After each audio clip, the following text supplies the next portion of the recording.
Welcome to Equity Matters, Navigating Equity Compensation, a webinar series hosted by Countsy. Today we discuss navigating compliance in global stock plans.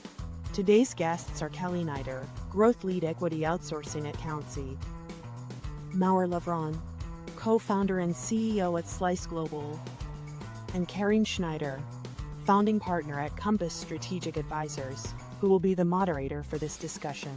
We hope you enjoyed this conversation. And Carine, now over to you. Well, welcome. Compliance, always a fun topic to start the day with, but we're actually going to make it fun. I'm excited today. Have two great guests on. Neider is joining us from Countsy, a new face there, and Maor Levran is going to join us from Slice, CEO and founder of Slice. And we're going to talk about compliance. And I think this is probably the most expensive mistake you could make if you're going to offer an employee stock plan. So we're going to get into some of the nuances and some of the details. But before we do that, Kelly, can you just introduce yourself? Sure. My name is Neider. I'm the growth lead for the equity outsourcing services at Countsy. Been in this space for over 25 years and excited to talk about compliance today. Okay. And Maor, how about you? Yeah, so nice to meet you all. I am Maor Levran, co-founder and CEO of Slice Global. We're an AI native global equity platform for the global market, for global companies. Great. And let's just start with Slice. Why don't you tell us just a little bit about what Slice does for people who have never heard of you guys? So every company, when they grant equity to their international teams around the world, they can just do it with a click. We automate the full process and keep the companies and the employees in compliance with every country's specifics, local laws, regulations, and very complicated workflows. Great. And I'm going to do a little sales pitch for you guys because I know you can't, but I can. What I like about the way you guys have your technology is it's very reactive to what you enter, what information you enter into the system. So instead of having to know something when you enter it, when you enter information, it communicates back to you. Is that correct? Am I saying that in the right way? Exactly. We integrate also to other platforms like HR platforms, Workday, Rippling, Bamboo HR, HiBob. We pull the information about all the employees, residency, nationalities in plural. It matters if you live in Canada, but you're also a US citizen. Mm-hmm. We pull that information every 6 hours, real time. And when you type any equity, it calculates the all compliance rules and tax policies that are coded into the platform in advance by our team, our technology, and it provides you with compliance real-time alerts on the spot. Great. So what made you start Slice? This is a quite a niche little area. Yeah. So just before Slice, I was practicing law. I was a corporate attorney. I was working with VCs, founders, companies at all stages, financing rounds, M&A, IPOs, and it was just broken. There are many solutions out there, many workflows, but compliance was blind. And myself, as a corporate attorney, I left with no solutions to my clients at that time. And that's what led also my co-founders, Yoel Amir and Samuel Amar, to join me. And for the last 3 years, we were quietly building the global equity compliance engine. Great.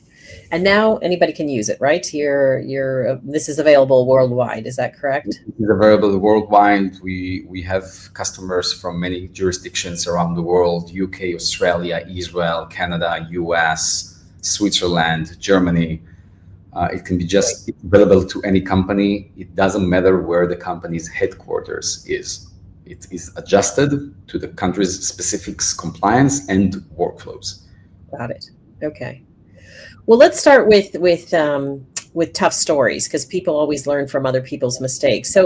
So either one of you, what do you see are the most common mistakes that companies make? Let's start with when they're first starting out with a stock plan. They're just introducing it. What are some of the common mistakes you might see? You want me to start, Kelly? Like, go ahead. Like, I can. I can go ahead. I think my answer is pretty simple, but very overlooked. I think the most common thing I see is the lack of education to the employees. So they'll just have a stock plan and then maybe they'll send out a grant agreement and they're assuming that that grant agreement is going to communicate the value of these awards. And it just doesn't. I mean, this is not, language that's used every day like it is for me or you, right? But these people get these grant agreements and sometimes they don't even know what an RSA is or a non-qualified stock option is. So the problem with that is you're spending millions of dollars on these plans and you're losing a lot of ROI, if not the majority of their ROI on these plans, because you're not communicating the value for the employee. And then that leads to mistakes, right? Tax mistakes, exercise, a lot of questions, and it can go on, but just the lack of, education and telling people what they have, that this is a benefit and this is actual money, I think is probably the one of the biggest mistakes I see. Yeah, and even on top of that, from the company's perspective, and we see that a lot.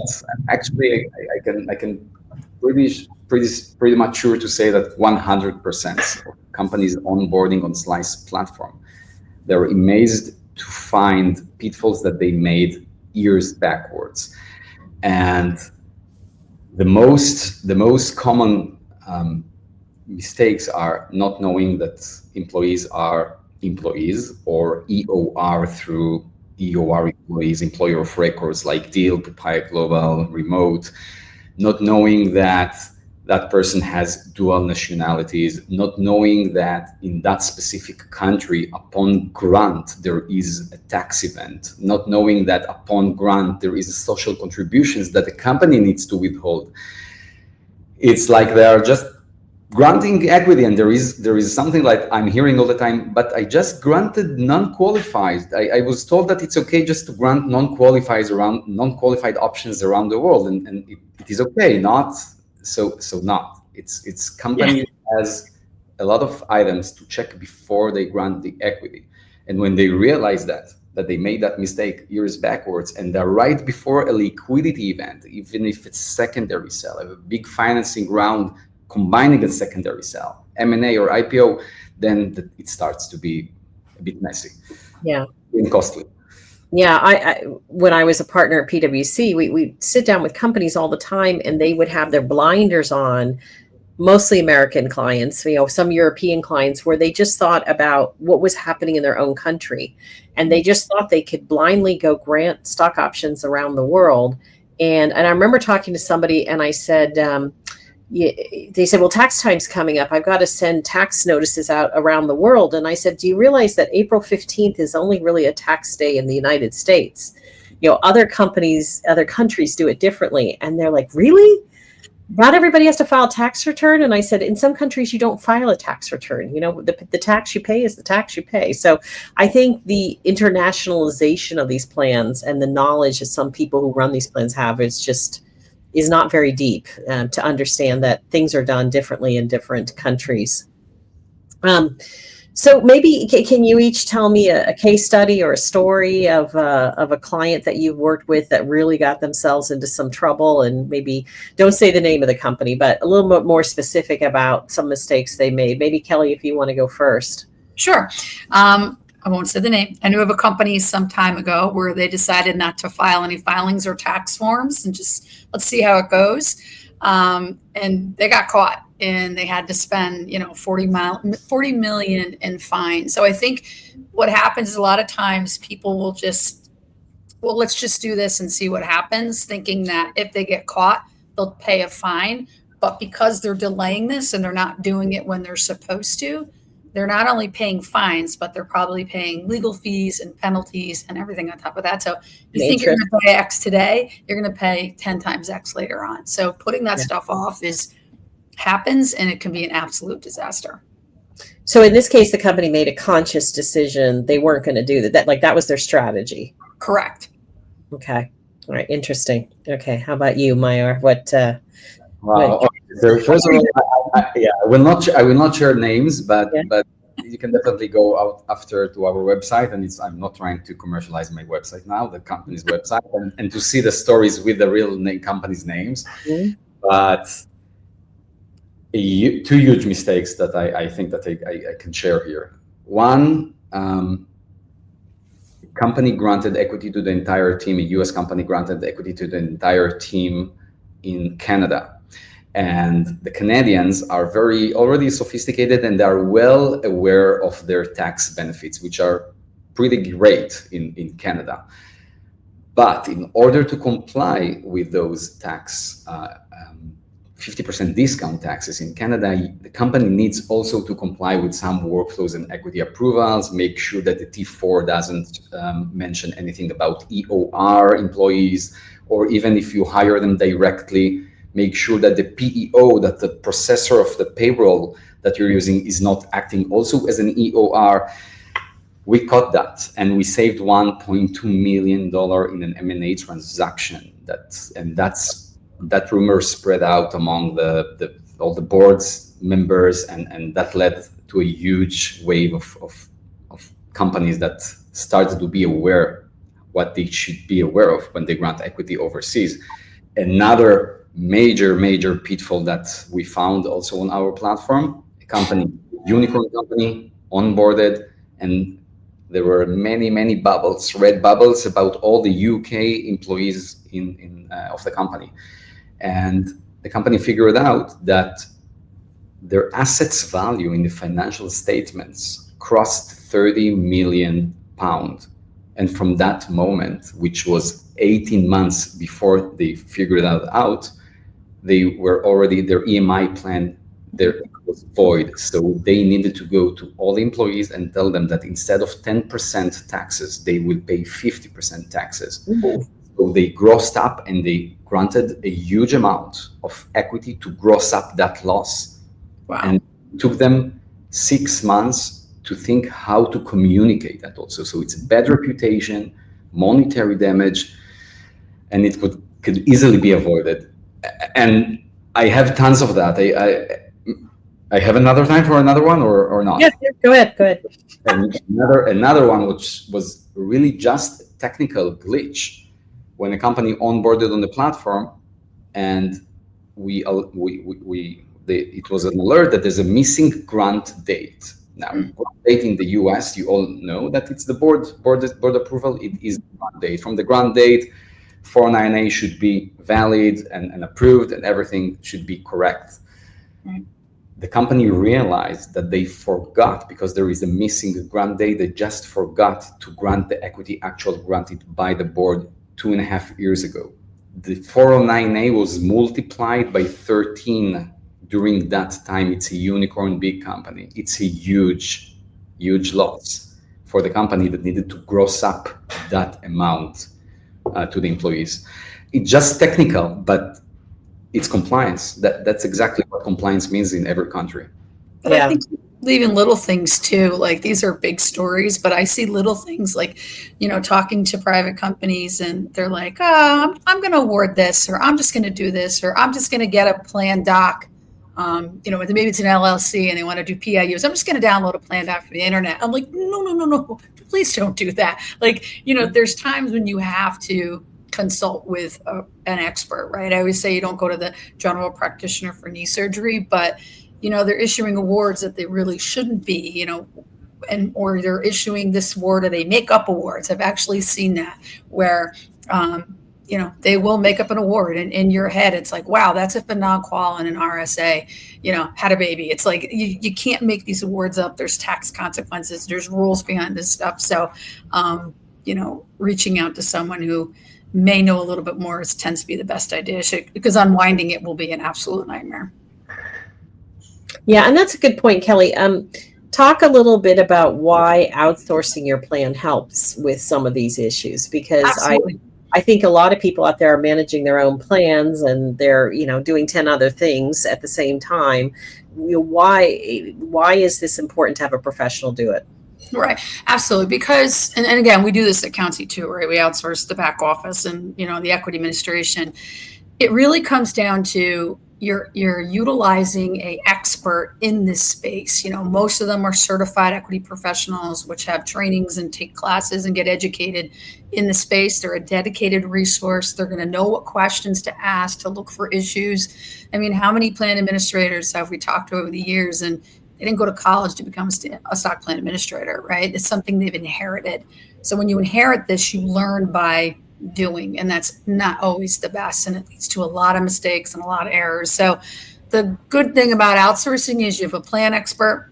They know the space. They typically know the products that are all out there to do the administration on, and they know what to look for that are potential pitfalls or errors within your plan admin.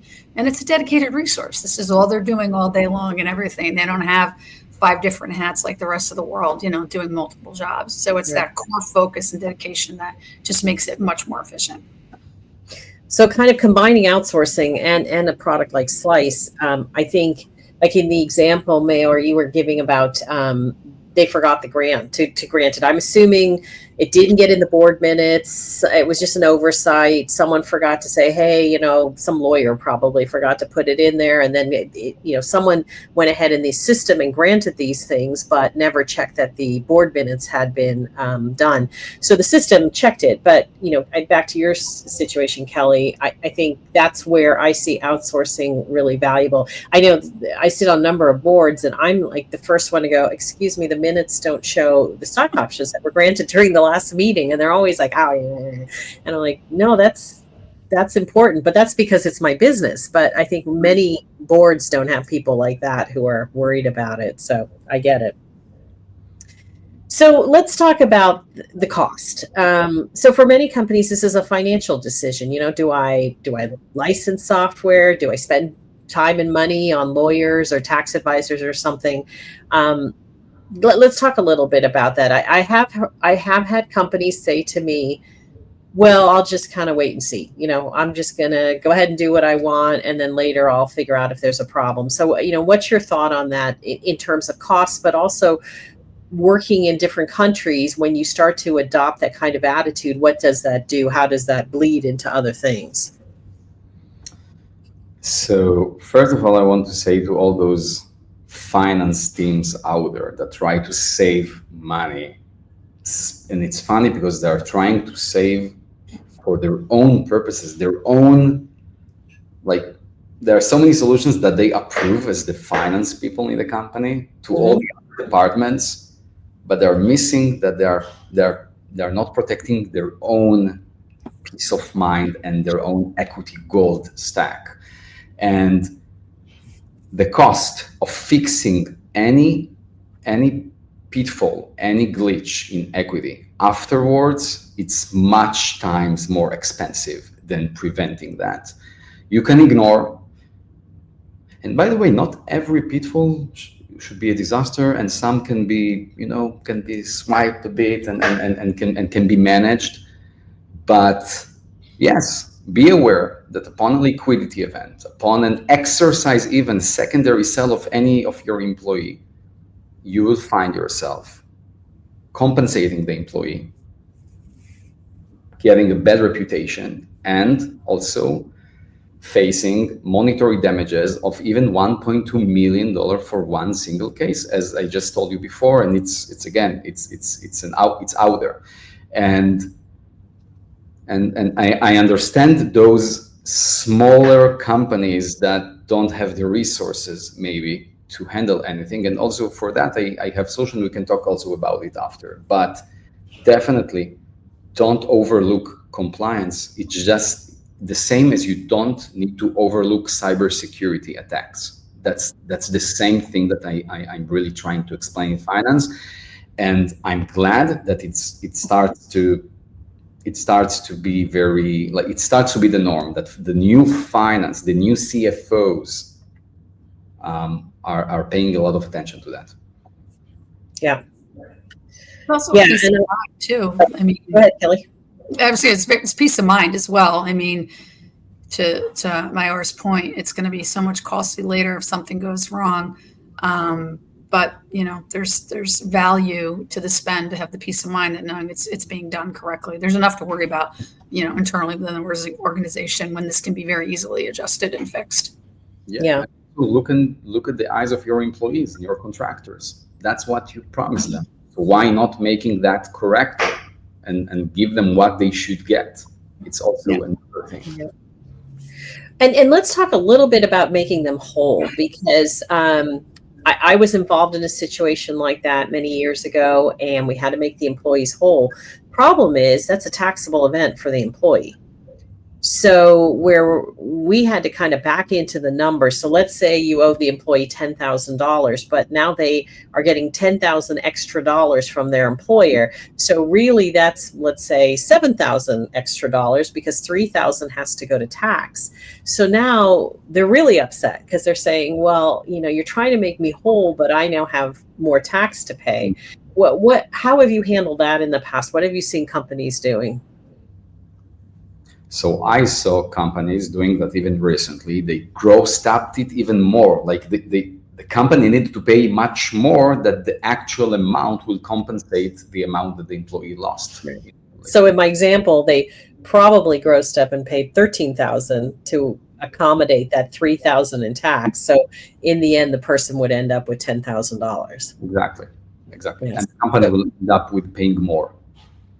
Right. And they'll pay more Social Security taxes if there's FICA and FUTA. And then you've got all kinds of other issues. You've got to reissue potentially W-2s or 1099s, and the individual. I remember too, with this company, a lot of employees had to refile their taxes, and many of them had paid a professional to do this. So now they had to pay again. So we had to cover, not we, but the company covered all the tax preparation fees. It was a nightmare. It just kind of never ended. Plus, I think, just how the employee feels about things. Like, I'm working for a company that can't get its act together. Yeah.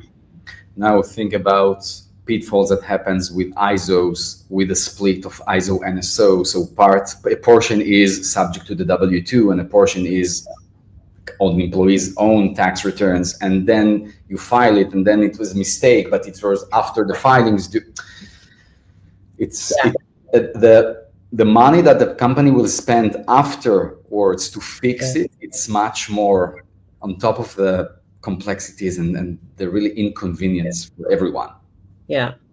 And if you take the ISO and let's say they filed an 83B, and then what did that mean? And it becomes really messy. I had an argument with a lawyer a while back about, she said, you can just grant ISOs to non-US people. And I said, no, because this is a U.S. tax thing.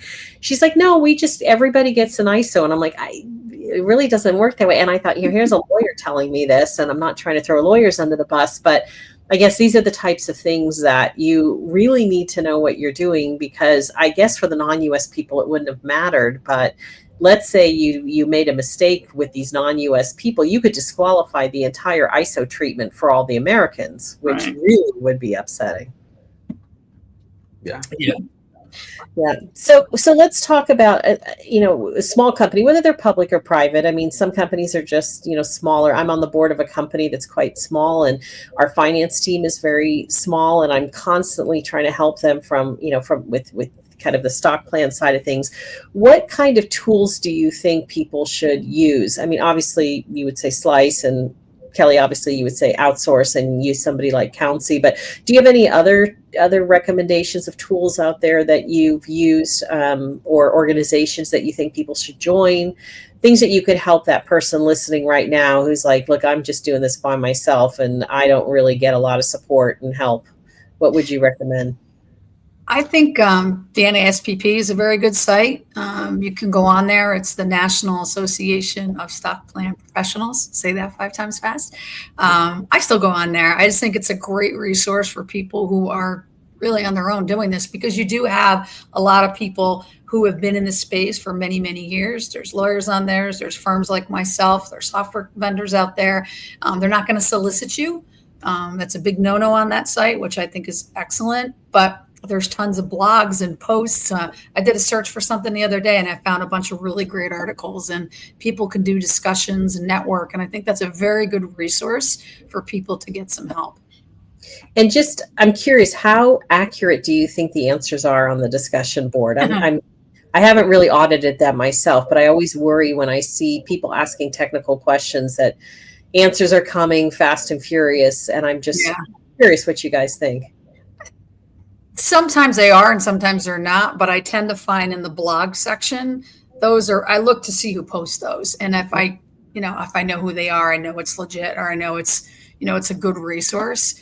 But you can look at the title and see where they're from and get a little inclination into it. But if it's really, really complicated stuff, people will go on there and say, go to a lawyer or ask a tax firm or something like that. But that's a good point. When I post there, I try to be very accurate, Carine. Of course, yes. Sure. Yeah.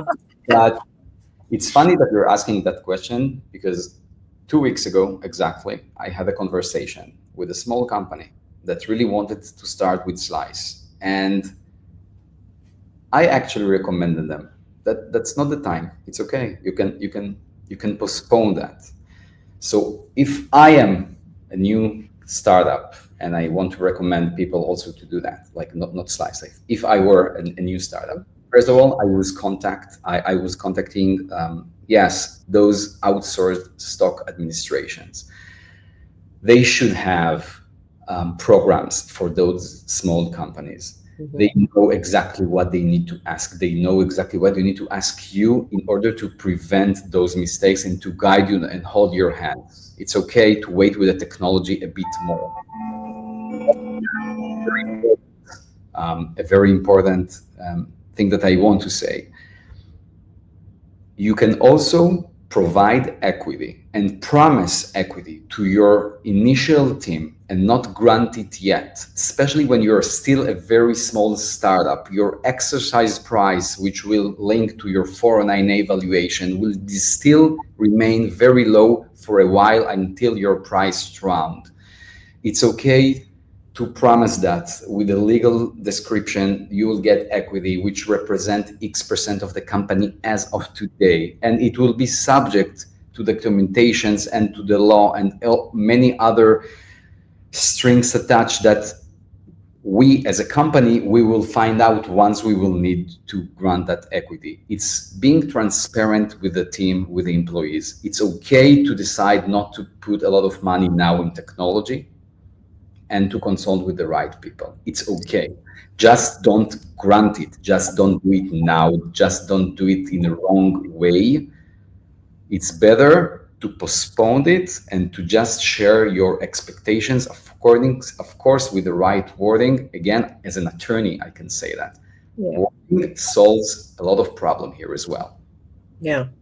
So I'm curious, Maor, if someone's on you talk about those red bubbles, oops, I just did something wrong. Do you help people get out of trouble? Do you help people set everything right? Are you guys involved in that, or do you just refer them to others? So there are two phases. The compliance check analysis backwards, it's pitfalls that were already done. We are going one by one and we tell them what other companies at their stage, what happens in practice, and we connect to the right affiliates in the relevant country to further consultation. It's something that we do with the affiliates, and if a real action is needed, I refer them to those affiliates. And from now on, going forward, there are so many technical workflows that you can just, with a button, with a click, you can fix. And there are some items that there is another investigation that is required. For example, if you're granting equity to an employee in Ukraine, you need to have a specific clause for them to accept the award an electronic way, like via DocuSign, etc. So you can easily push the button and add that wording, and it will tell you that it was written with our affiliate in Ukraine. You can still, and if you want to get more consultation, we will connect you with them. So it's a mix of technical items that you can, with a click with a button, you can fix it. And the more complicated stuff, we don't take care of, because we care about it, but we don't take care of because, okay, we are a bunch of attorneys and accountants, but we are a tax solution. We are a SaaS platform, and we provide that we hand that over to our affiliates in every country. Got it. Okay. On our side, we have seen that. On the Countsy side, we've seen where if we're moving somebody from one platform to another, because we can do the onboardings, we'll see a lot of that stuff. We'll see things were not set up rightly or awards were put in incorrectly, and we can fix that. So we'll go through and, oh, wait a minute, why is this here? Because we have the source docs, and we can fix those errors with the company and get it set up correctly on their new platform. That does happen a lot, unfortunately. Definitely. Yeah. We help people like yourself and also the accounting firms, because we use AI to bring those matches and mismatches very quickly, automatically, and then to be reviewed by people like yourself. Yeah. Exactly. Yeah. I remember, Kelly, you and I had a situation where the company was granting RSUs, but they somehow entered them as RSAs. Yep. And they called the software provider and said, "What's the difference?" And the software provider said, "Well, I can't really help you with that. We're not legal advisors." And Yep. so this whole time, the company was entering them incorrectly and obviously taxing them incorrectly. The employees got incorrect information. Yep. And I remember when we ported them over to another piece of software, all of this was discovered, and it was really kind of irritating, that's such a simple thing. Oh, yeah. But, again, someone who thought an RSA and an RSU was the same thing. So, yeah. Yep. I see that a lot. And in Europe, it's funny because they're using in some of the Nordics the term warrant. Here in the States, a warrant is another thing. A warrant to investors use for strategic partners, and not as an equity incentive plan. And I also saw that mismatch. Okay, so we'll just grant warrants. No, it's not. It's same thing. Not warrant. Also, when you're talking about RSUs versus RSA, another mistake that people, again, if they will just ask questions before they will understand it, will prevent that pitfalls. Two-tier RSUs in the States, like it's time vested, but it's still trigger. Yep. Yeah, the double trigger, exactly. So the employee, when he enters into those platforms, he needs also to understand, why I don't have anything. No, you have time vested. You have. Okay, it's continue to vest as long as you're still in the company, but the actual vesting occurs only upon, and every company according to its own terms. But also from the company side, that they don't know what is the difference, RSAs, RSUs, or double trigger. Think about the employees. They really don't know. They have no clue. Like they're getting something, and they even don't know how to look at it, how to calculate, how to benefit from that, how to understand what they really get it here. And that's another miss that the companies are just missing, and they're spending. Kelly, you said that at the beginning of our session here. Companies are paying a lot of resources, and they're paying a lot of attention to build those equity plans and incentive plans. Finance, legal, HR, all these three major departments are working together to optimize that processes, but the execution of it is just a mess. And it's a shame too, because it'll get passed from this person to that person to this person. And then I had a conversation with somebody last week, and they had a performance awards. Performance awards come in many different, flavors, right? And I was asking questions about it because it was really like event plus a trigger. It was a pretty complicated performance award. They didn't know. She was like, honestly, I really don't know. So here's a support person who inherited this plan. She's not really sure how to administer it. Now she's got to communicate it to the employees. So there's another reason, like, to have experts help you out. It's not her fault. She inherited this. And me reading the plan, it took me some serious time to sit down and fully understand it myself. But, these plans can get really complicated. And, if the person administering it doesn't understand it, which happens a lot, not to their fault, but then forget it from the employee perspective. Again, all goes back to losing the ROI on those plans. Yeah. Well, we'll finish up here, and I'll share a story. It was about 5 years ago. Big ride sharing company. They had, maybe it was a little longer, and they had granted I can't remember what they granted. It wasn't relevant, but I think they granted RSUs to all the drivers in another country, very large country. And for all these drivers in that particular country, you had to pay the tax at the time of award. So all these guys who are working in a rideshare company, they all had to, so they wrote and they said, well, I need to resign. I can't pay this tax that I have to pay because you've given me this award. And people in San Francisco are like, isn't this great? We're giving stock to everyone around the world. And so this wasn't like a stock, it was an RSU because it wasn't a stock option, which you could have just ignored, right? And just not exercised it. But at the time of grant, this tax was due.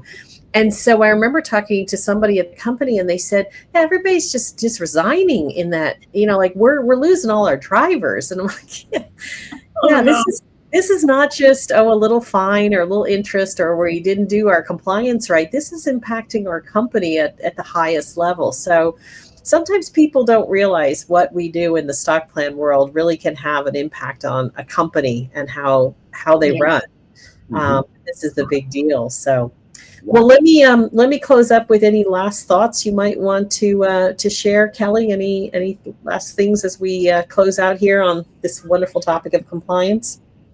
No, just that, we talked a lot about education and educating, the employees so they can get the maximum value of the awards and understanding too that if, you are administering these plans, it's okay to ask for help because they are complicated. It's such a niche space. It's such a tiny industry. It's hard to find information out. So there are firms out there that can help you and give you some guidance to make it more efficient, more effective, and a lot less errors. Great. And Maor, what would you? I will refer to your story now about the drivers. So if we'll take it for the positive way for a second and for the smallest companies and the mid-sized companies as well, use that coin of equity. As in your story, like in San Francisco, oh, it's great. Yeah, it's great to share it. That's true. That coin of equity is a powerful coin. Use it smartly. Consult with people. Use technology. There are so many solutions out there that can help you and assist you to optimize also the value for the employee. In every country, you can use many different instruments in the same company. You can grant options and RSUs here, and in another jurisdiction it can be a phantom. In another jurisdiction it can be a virtual stock option. Use it correctly, use it smartly, use it according to the cultural, norms in that country, and make it powerful for the business and for the employees. Use also technology to empower the employees to understand, to feel connected to the company, to feel part, a stakeholder, having a skin in the game in your company. It's doable. It's so easy in 2026. It's just a waste of time not doing that. Yeah. Well, thank you both. I appreciate your time, and I hope this will be helpful for people out there who are wrestling with all of this. In the video at the end here, we're going to have your contact information available, but people can go to countsy.com or they can go to slice.com. I think those are both your URLs, so that's super simple. But appreciate it, Kelly, Maor, really appreciate your time, and I assume people can reach out to you if they have questions or want to discuss anything we've discussed today a little bit further. So look forward to seeing you guys soon and appreciate your time. Take care. Thank you. We thank you for joining us, and we hope you enjoyed this webinar with Maor, Kelly, and Carine. For more information about these speakers, please scan the QR code for their LinkedIn pages or visit us on Countsy.com. Please follow us on our LinkedIn page for any updates on the upcoming webinar, and we are looking forward to seeing you at our next one. From all us at Countsy, thank you again, and have a good rest of your day.